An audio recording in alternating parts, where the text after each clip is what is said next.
योगी आदित्यनाथ ने 2019 में 19 दिसंबर को जब लखनऊ में गोली चली थी, वहां पर भी कहा था, जब हमारे तमाम नौजवान साथी गोलियों से भूने गए 23 नौजवान साथी उत्तर प्रदेश में, कहा कि हम बदला लेंगे। उत्तर प्रदेश लगातार इस दमन के खिलाफ लगातार एक बेमिसाल भी बनता जा रहा है। और अभी देवरिया, मुझे लगता है कि देवरिया कांड पे हमको बात करनी चाहिए कि देवरिया में प्रेमचंद्र यादव को बुलाया गया एक ब्राह्मण परिवार से, सत्यप्रकाश दुबे ने, और वहां पर उनकी निशंस हत्या होती है। और उस हत्या के बाद 5 ब्राह्मण परिवार के लोगों की हत्या होती है निशंस तरीके से। और उसके बाद लगातार एक माहौल बनाया गया कि उत्तर प्रदेश में कि यादव की गुंडई, जबकि उस एफआईआर में आप देखेंगे तो उस एफआईआर में जो नवनाथ मिश्रा जिसने गोली चलाई है वो औपचात ब्राह्मण उसमें है।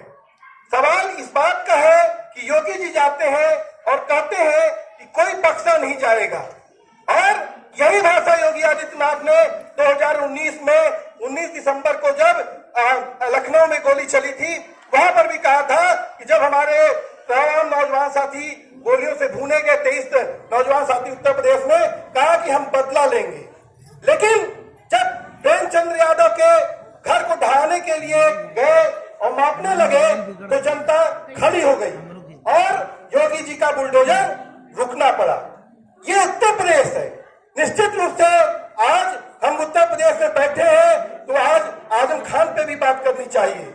आजम खान एक 10 बार के विधायक, सांसद, मंत्री, और आज लगातार उनको ही नहीं उनके परिवार को जिस तरह से जेल में धकेल दिया गया है। और आरोप क्या है? उनके ऊपर आरोप है कि उनके बच्चे ने फर्जी तरीके से जन्म प्रमाण पत्र का इस्तेमाल किया।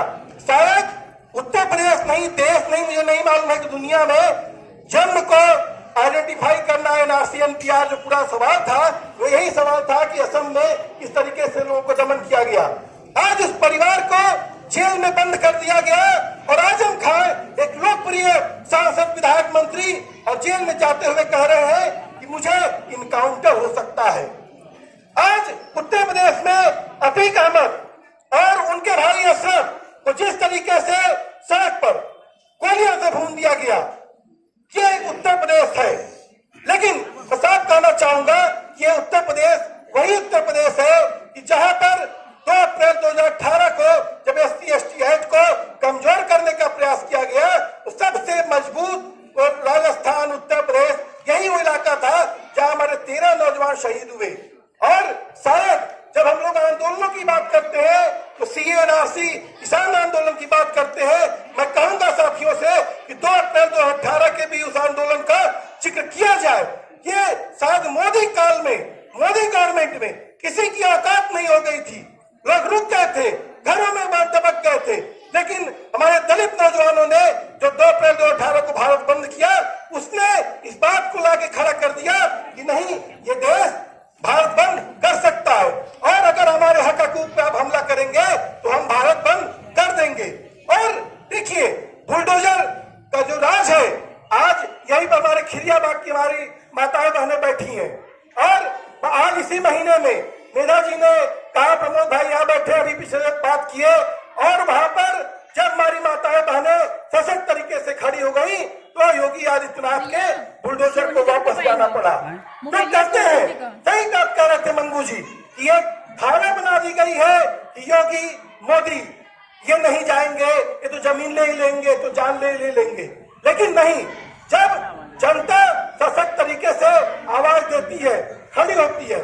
लेकिन मुझे लगता है इस बात में कि हमको बहुत सारे खातों में बांटा जाता है।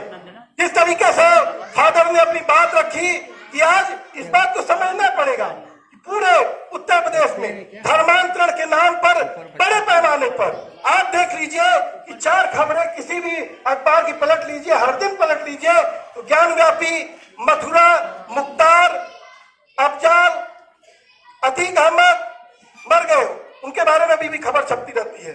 और आजम खान, आप इस नैरेटिव को आपको तोड़ना पड़ेगा। और ये नैरेटिव देवरिया कांड ने तोड़ दिया है। हम इस बात को कहते थे, यही योगी आदित्यनाथ जी है ना जो बोलते थे कि एक के बदले 10 को मारो, ठोक दो, फैसला ऑन द स्पॉट। क्या हुआ? आपने हिंसा का जो माहौल बनाया, आज उत्तर प्रदेश में लोग हिंसा करने लगे हैं। उस हिंसा को कहीं से भी जायज नहीं ठहराया जा सकता है। लेकिन आप सुन करिए, 190 लोगों को यहाँ पर गोलियों से भून दिया गया, मार दिया गया, और लगभग 5,590 लोगों के पैरों में गोलियां मारी गई हैं। तो क्या जो आप हिंसा का माहौल बना रहे हैं, ये हिंसा आने वाले दौर में एक बहुत खतरनाक तरीके से जा रही है। और ये लोग दरअसल देवरिया जो कांड था, जिस तरीके से जाति हिंसा को भड़काना चाहते थे, ये यहाँ पर एक मणिपुर बना देना चाहते थे। लेकिन इस बात को भी मैं कहूंगा, कल बहुत विस्तार से इस बात हुई है कि उत्तर प्रदेश में 2 जातियां जो एक कैंपेन चलाए इन्होंने कि दोस्त को छोड़ सबको जोड़, उसमें यादव और चमार, और इस नैरेटिव को जो इन्होंने पूरा माहौल बनाया, आज जाति जनगणना का आंकड़ा आ गया है बिहार में। यादवों के ऊपर, चमारों के ऊपर जो आरोप लगता था कि ये लोग बहुत कब्जा कर लिए हैं, 14% आबादी बिहार में आई है, तो 7 लाख आबादी तो जो कायस्थ की आई है, श्रीवास्तव की आई है। आप देखिए हर जगह सस्ता संसाधनों पे कब्जा का मामला है।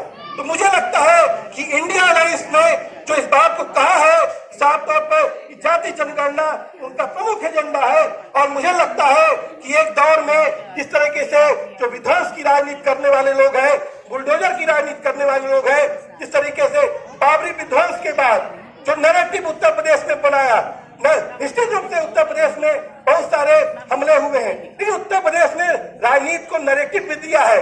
उत्तर प्रदेश ने जब मुलायम और काशी नाम की गठजोड़ ने उस पूरे सांप्रदायिक पूरे जो तांडव को ध्वस्त किया, तो मुझे लगता है कि जाति जनगणना के सवालों को लेकर हमारे आंदोलनों की एकजुटता और तमाम जो सवाल जो संघर्ष जल